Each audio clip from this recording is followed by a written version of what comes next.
Stockton Rush was confirmed today as one of the 5 people on board the missing sub. Don Lynch has been on that sub and on that same trip that the 5 people were taking when they just disappeared. He is a Titanic historian and joins us live. Don, several of the leaders in the submarine industry had real safety concerns about the Ocean Gate sub. You were on it. What's your reaction? No, actually, I was not on it. I've been to the Titanic on the Russian submersibles some years ago, and the safety precaution was they always sent down 2 submersibles at the same time so that one could rescue the other if it happened, if anything happened. And the other thing was, as was earlier explained in the show, was that the center of those was a titanium sphere, which in theory could be released from the casing and float up on its own. So there were several ways that those could have escaped a situation potentially like this. What's your reaction to these concerns, these safety concerns that have been raised several years ago?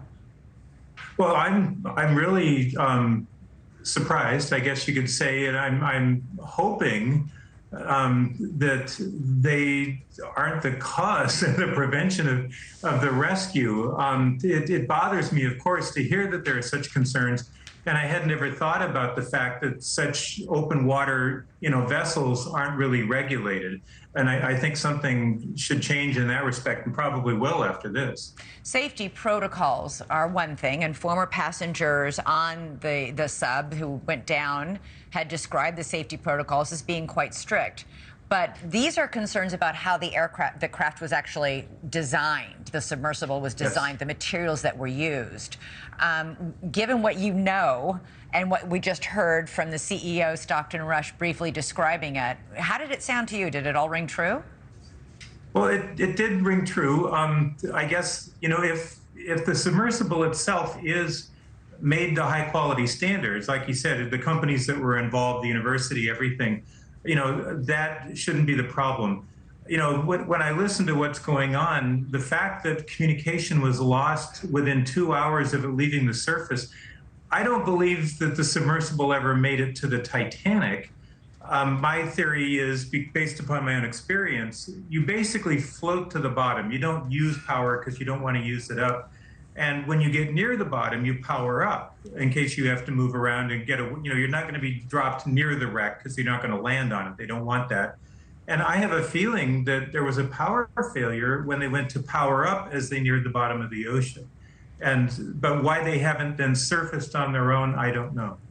And what would cause a power failure like that? It must have done something electrical in some way on board. I don't think there's any external factors. Like I said, I don't believe they had enough time to get to the wreck, so they couldn't have gotten hung up on a piece of metal or anything. There aren't really fishing nets out there. People aren't out fishing that far out in the ocean over the Titanic. I never saw any fishing nets on my dives.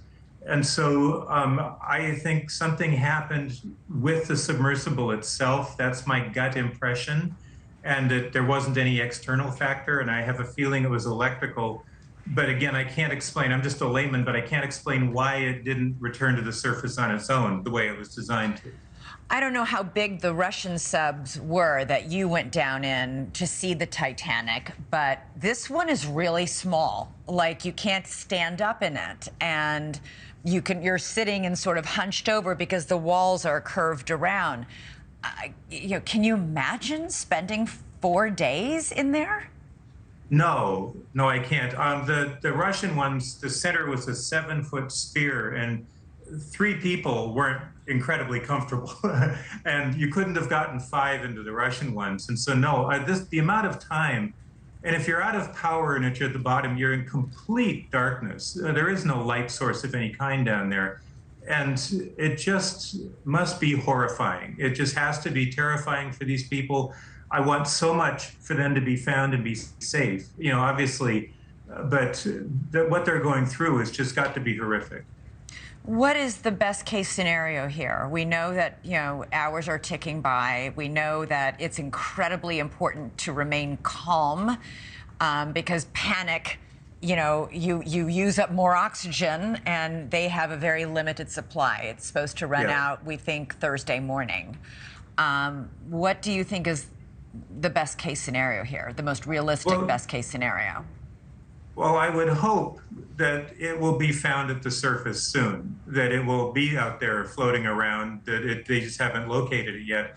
That is the absolute best. But that in the very, very soon it would be found floating at the surface. Thank you for watching. Go to newsnationnow.com to find News Nation on your television provider. And don't forget to click the red subscribe button below to get more of News Nation's fact-driven, unbiased coverage.